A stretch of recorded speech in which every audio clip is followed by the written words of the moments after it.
Meus irmãos do Instituto Reformado, graça e paz, nós estamos aqui na aula número 2 deste curso introdutório à Teologia Reformada, ou à Fé Reformada. Já tivemos a aula 1 com o reverendo Dr. Augusto Nicodemos, que nos falou sobre o pacto de Deus. E agora, nessa sequência de doutrinas fundamentais da Fé Reformada, essa primeira parte do curso aqui, você percebe, nós estamos focando mais nos aspectos fundamentais mesmo da Fé Reformada, mas vem muita coisa por aí. Olha a lista de aulas, né, de todas as aulas que estão aí para frente, tem muita coisa interessante demais a ser tratada, muita coisa muito prática também, envolvendo a sua vida como um crente, como alguém que quer viver a vida debaixo da aliança de Deus, de acordo com a interpretação reformada. E hoje, nessa aula 2, Augusto Nicodemos está conosco novamente, como vai estar em todas as aulas, e daqui para frente, inclusive, a maioria ele vai estar sozinho, né? Eu só estou aqui nesse começo para fazer um pouco de sala para o nosso irmão, mas ele vai assumir essa aula inteiramente depois. Mas hoje ele vai falar sobre somente a Escritura, que é um dos slogans, né, da Fé Reformada. Bem-vindo, doutor Augusto, mais uma vez. Muito obrigado, Leandro. Minha saudação a você aí, que é nosso aluno. E estamos aqui a postos já para a segunda aula, muito animados. Muito bem. Então, irmão, só para rapidamente esclarecê-los, né, a gente faz essas gravações aqui para ter um roteiro, né, mesmo de estudos, mas as aulas são complementadas com textos que os irmãos devem ler. Para cada aula, vídeo, nós temos um texto e alguns vídeos adicionais para complementar o assunto. Mas aqui é onde a gente trata, né, especificamente para o Instituto Reformado. O doutor Augusto nos reservou esse tempo aí e mais uma vez nós agradecemos a Deus. Vai em frente, reverendo, a classe é sua. Muito obrigado. Queridos, hoje o tema da nossa aula é o que é conhecido como Sola Scriptura, que é um dos 5 slogans da Reforma. Eles são bem conhecidos: Sola Scriptura, Sola Fide, Sola Gratia, Solus Christus e Soli Deo Gloria. Esses slogans eles se desenvolveram com o passar do tempo com o objetivo de trazer um resumo do que seria a base do pensamento dos reformadores e daqueles que vieram em seguida. E eles refletem as convicções fundamentais daqueles que foram daqueles que foram usados por Deus para trazer a reforma protestante. Eles, com o passar do tempo, a reforma seguiu algumas direções diferentes. Não havia unanimidade entre os reformadores com relação a todos os pontos, mas esses 5 pontos refletiam o consenso dos reformadores. Lutero, Calvino, Zwinglio, todos eles pensavam dessa forma, ou criam nesses 5 pontos fundamentais que nós chamamos dos 5 slogans da Reforma Protestante. E nas próximas aulas nós iremos tratar deles. E essa aula aqui em particular, ela é sobre o que nós consideramos o primeiro deles, que é sola Scriptura, ou somente a Escritura. Essa ideia de que somente a Escritura é a palavra de Deus e a única regra de fé e prática se desenvolve a partir do momento que Lutero é confrontado pelo Papa e seus enviados a se retratar dos seus escritos e das suas 95 teses. Ele, na Dieta de Worms, ele é então instado pelos representantes do Papa a dizer que aquilo que ele escreveu nos seus livros é contra a Santa Igreja e contra a fé do Evangelho. E Lutero, depois de um momento de reflexão, ele respondeu que, a menos que ele pudesse ser convencido pelas Escrituras, ele não voltaria atrás e que ele ficava firme naquilo que ele estava defendendo, porque a consciência dele estava cativa à palavra de Deus. Essa declaração de Lutero representava um rompimento extraordinário dentro da Igreja Católica no que diz respeito à autoridade do Papa. Durante a Idade Média, se desenvolveu o conceito de que o Papa era o representante de Deus na Terra, sendo ele o sucessor do apóstolo Pedro.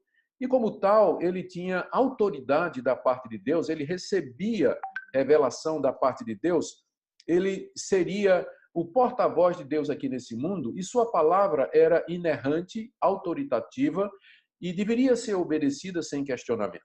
E lentamente a palavra de Deus, a Bíblia, foi sendo suplantada pela autoridade do Papa, do magistério católico, das bulas papais, dos concílios, a ponto de que pouco ou quase nada se conhecia da Bíblia durante o período medieval.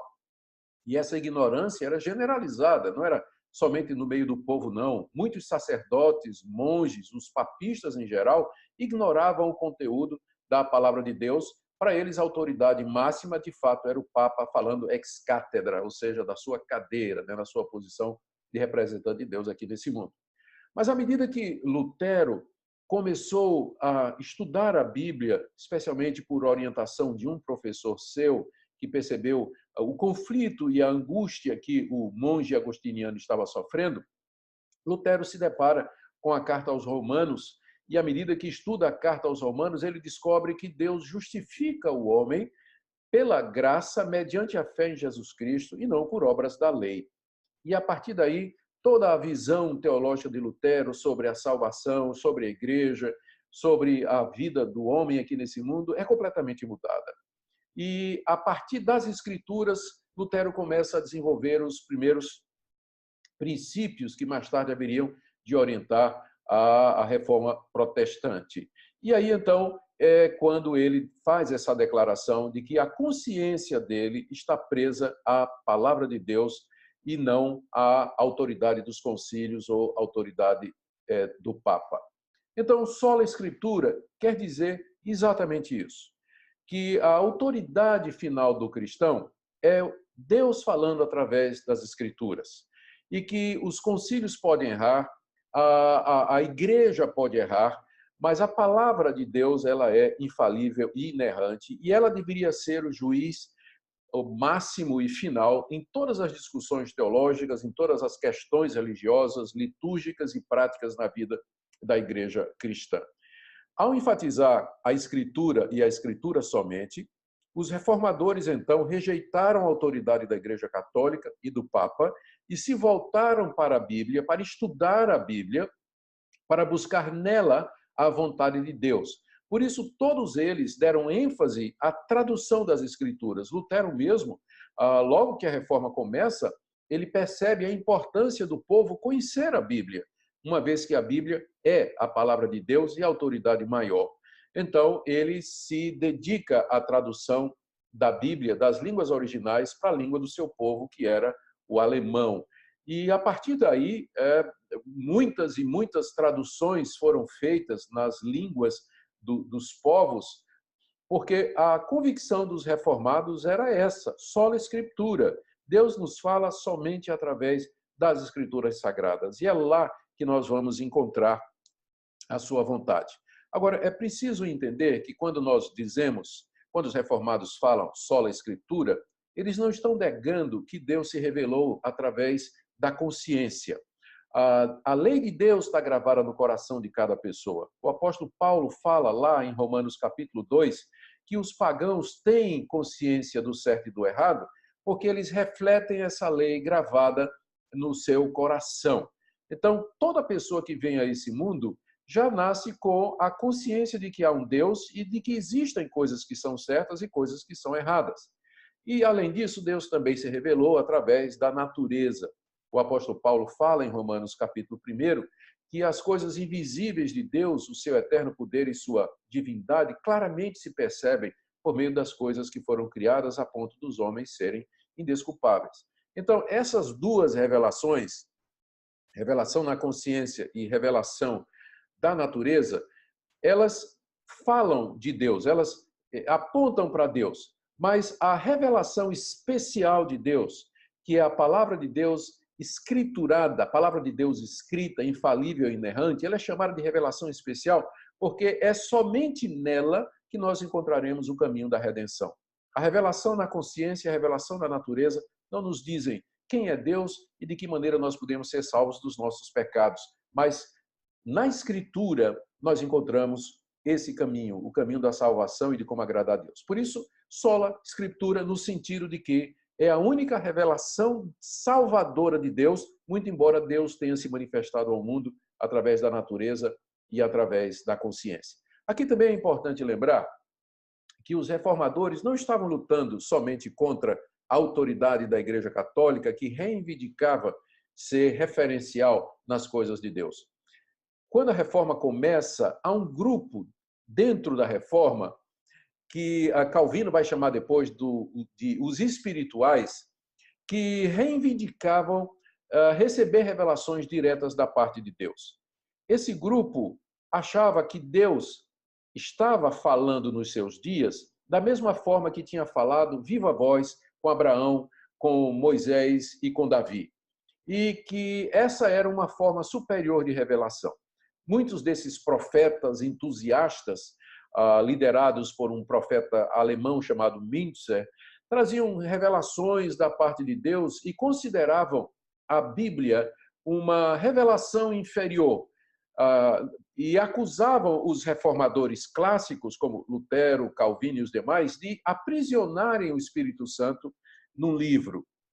Então, isso se parece muito com o moderno movimento pentecostal, não todos, mas dentro do movimento pentecostal, há quem valorize revelações diretas da parte de Deus, na forma de sonhos, visões e outras manifestações, valorizam mais esse tipo de revelação do que a revelação escrita. Isso não é novidade. Já na época da Reforma, havia o grupo dos entusiastas. Calvino, inclusive, escreveu um panfleto em francês contra os entusiastas da sua época, que valorizavam esse contato direto com Deus e consideravam a Bíblia como sendo uma revelação secundária.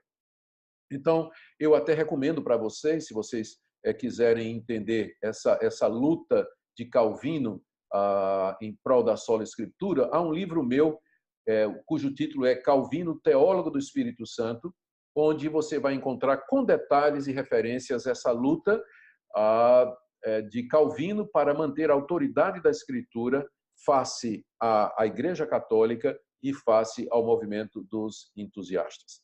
Então, eu creio que esse sola escritura é o slogan que mais precisa ser destacado nos nossos dias. Porque, à semelhança da Reforma, você encontra, de um lado, movimentos que querem colocar autoridade em sistemas, em estruturas eclesiásticas. Pessoas autonomeadas como apóstolos, bispos ou líderes de denominações que colocam a sua autoridade pessoal como regra de fé para os seus discípulos e não aceitam questionamento, ainda que feito através da palavra de Deus. E, por outro lado, nós temos o moderno movimento de sonhos, visões e revelações que, querendo ou não, acaba colocando a Escritura de lado. Sola Escritura é o grito da Reforma que nos diz que Deus se revela de maneira infalível, de maneira inerrante a nós através da sua palavra e que ela é a única regra de fé e prática. Aqui eu sei que um católico poderia dizer que nós estaríamos invertendo a situação. Uma vez que foi a igreja que determinou a Bíblia, estabeleceu o número de livros e fixou o cânon, a igreja estaria sobre a Bíblia. Esse é o argumento dos católicos quando nós falamos sola escritura. Eles dizem que isso não é correto historicamente, porque só temos escritura hoje porque um dia a igreja, através dos seus concílios, fixou o número de livros e determinou quais eram. Na verdade, isso é uma distorção da realidade histórica. A igreja pós-apostólica, através dos seus concílios, ela não fixou o número de livros e determinou quais os livros inspirados ou não. Ela simplesmente reconheceu a autoridade que esses livros já impuseram por si mesmos. As cartas de Paulo, os evangelhos, demais livros do Novo Testamento, o Antigo Testamento, que já estava relativamente fixo a essa época, esses livros se impuseram pela sua autoridade, pela beleza do seu conteúdo, pela sua harmonia, pela seriedade, pelo testemunho do Espírito Santo de que ali de fato era a palavra de Deus. Não foi a igreja que gerou a Bíblia, foi a Bíblia que gerou a igreja. Por isso, para nós, sola escritura representa a centralidade da Bíblia, a sua autoridade e a nossa única regra de fé e de prática para os nossos dias. É claro que uma vez que nós acreditamos nisso, isso significa que nós precisamos entender o conteúdo da Bíblia. Sola escritura nos provoca a interpretar, nos provoca a estudar, nos provoca a entender as regras de interpretação. Se a Bíblia é a autoridade maior e se é através dela que Deus nos fala, nada mais importante do que compreender o seu significado. Por isso não é de estranhar que os protestantes, desde cedo, eles valorizaram o estudo das línguas originais, valorizaram o estudo da história, da geografia, valorizaram o estudo de todas as ciências que, de alguma forma, poderiam nos ajudar a chegar ao conhecimento do significado das Escrituras e da sua aplicação para nós. Sola Escritura, faça disso o slogan da sua vida. Através da Bíblia, Deus fala com você. Isso não quer dizer que ele não nos guie pelas circunstâncias e pela sua providência em decisões particulares que nós precisamos tomar. Mas a vontade geral de Deus para a nossa vida, os grandes princípios que norteiam a nossa escolha, as nossas escolhas, todos estão revelados na Bíblia. Nela nós encontramos tudo que Deus quer que nós saibamos para que nós vivamos aqui nesse mundo de maneira agradável a Ele e totalmente para a sua glória. Eu espero que essa aula ajude você a amar mais a Bíblia, a depender dela e buscar nela o conhecimento de Deus. Muito bom, reverendo. Obrigado mais uma vez pela sua contribuição. Eu vou fazer só uma pergunta, né? Que eu tenho que fazer aqui o papel do advogado do outro, né?